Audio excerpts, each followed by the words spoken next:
हिमाचल की वादियों में बसा एक छोटा सा सुंदर गांव था। इसी गांव में माधव नाम का एक सीधा साधा किसान अपनी पत्नी राधा के साथ रहता था। माधव के पास ज़मीन तो कम थी, लेकिन उसकी मेहनत और भगवान पर भरोसे ने उसके जीवन में खुशहाली भर रखी थी।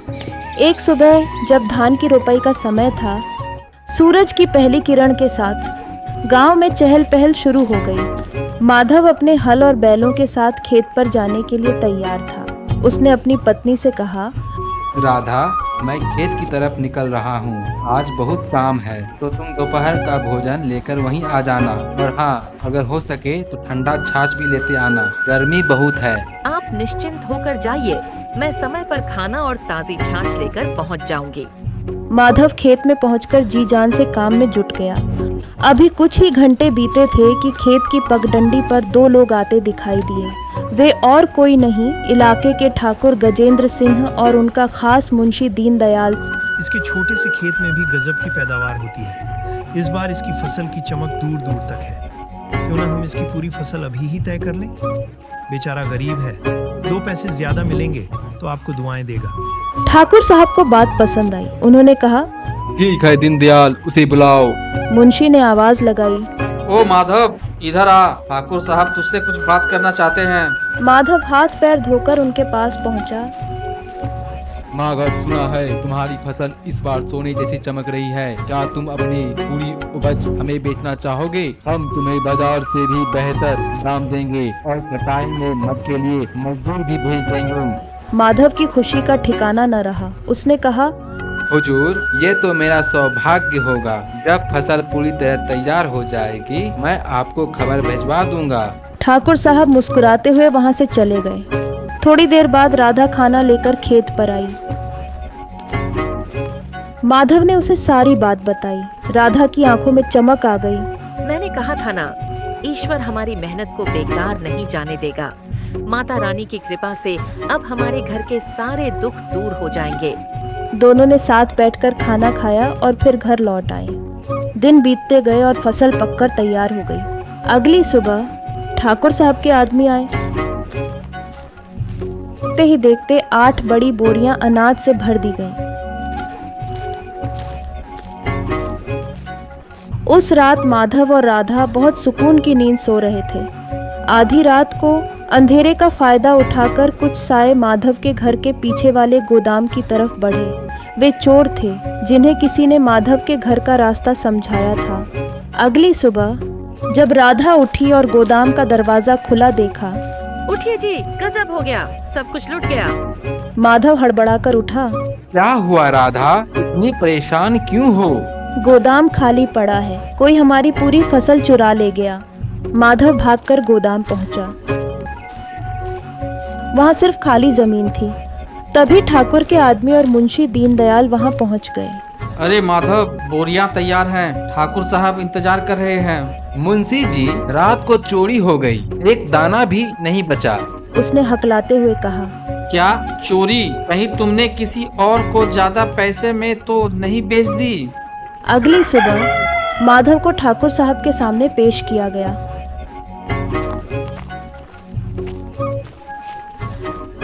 माधव ने रोते हुए अपनी बेगुनाही की कसम खाई। माधव, मैं तुम्हारी बात पर यकीन कर रहा हूँ, लेकिन अगर मुझे पता चला कि तुमने झूठ बोला है तो अंजाम बहुत बुरा होगा। अगले कुछ महीने माधव और राधा के लिए बहुत कठिन थे। घर में दाने दाने की किल्लत हो गई। माधव अब रोज जंगल से लकड़ियां काटता या छोटी मोटी सब्जियां उगाकर बाजार में बेचता, जिससे मुश्किल घर चलता।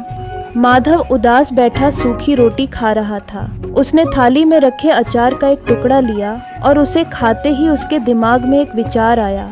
उसने राधा से कहा, राधा, क्या ये अचार तुमने बनाया है? हाँ, क्यों? क्या अच्छा नहीं बना? नहीं, ये तो अमृत जैसा है। राधा, हमारे पास अब अनाज तो नहीं है, लेकिन तुम्हारे हाथों में जादू है। तुम बस सारा अचार बनाओ, इसे घर घर जाकर बेचूंगा। यही हमारी गरीबी दूर करने का रास्ता है। राधा पहले तो झिझकी पर फिर मान गई। अगली सुबह उसने अलग अलग तरह के आम, मिर्च और नींबू के अचार तैयार किए। माधव अपनी अचार के डिब्बे दुकान पर अचार बेच रहा है। जिसने भी एक बार राधा के हाथ का अचार चखा वह उसका दीवाना हो गया। लोग पूछने लगे, अरे माधव भाई, यह अचार किसने बनाया? ऐसा स्वाद तो शहरों में भी नहीं मिलता। ये मेरी राधा के हाथों का कमाल है। धीरे धीरे माधव का राधा अचार पूरे इलाके में मशहूर हो गया।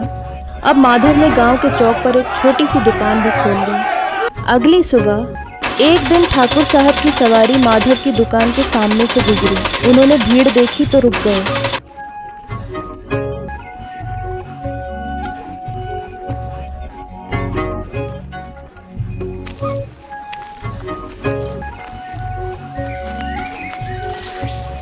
माधव ने सम्मान के साथ उन्हें अचार चखाया। लाजवाब, वाकई इसमें जादू है। सुनो, अगले हफ्ते मेरे यहाँ एक बड़ा उत्सव है। तुम 50 किलो अचार तैयार रखना। मेरे आदमी आधी रात को आकर ले जाएंगे। माधव ने दिन रात एक करके राधा के साथ मिलकर शुद्ध मसालों से अचार तैयार किया। लेकिन माधव के मन में एक डर था। उसने पिछली चोरी से सबक लिया था। उस रात माधव ने एक योजना बनाई। उसने असली अचार के मटके कहीं और छिपा दिए और गोदाम में खाली मटके रख दिए। उन खाली मटकों के ऊपर उसने एक बारीक जाल बिछाया और उसके ऊपर पिसी हुई तीखी लाल मिर्च और काली मिर्च का ढेर लगा दिया। आधी रात को फिर वही हुआ। कुछ चोर चुपके से आए।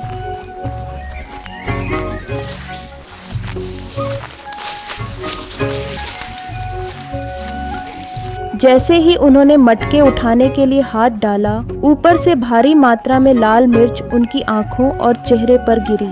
पूरे घर में चोरों के चिल्लाने की आवाजें गूंज उठीं। बचाओ, मेरी आंखें जल रही है। अरे कोई पानी तो दो। माधव और राधा वहां पहुंचे। चोर जमीन पर लौट रहे थे। माधव ने चिल्लाकर पूछा, बताओ, तुम्हें यहाँ किसने भेजा? तुम हमारे पीछे क्यों पड़े हो? हमें माफ कर दो माधव भाई, हमें मुंशी दीनदयाल ने भेजा था। उसने ही पिछली बार फसल भी चुराई थी और इस बार अचार भी चुराने को कहा था, ताकि तुम ठाकुर साहब की नजरों में गिर जाओ। अगली सुबह माधव उन चोरों को लेकर ठाकुर साहब के दरबार में पहुंचा।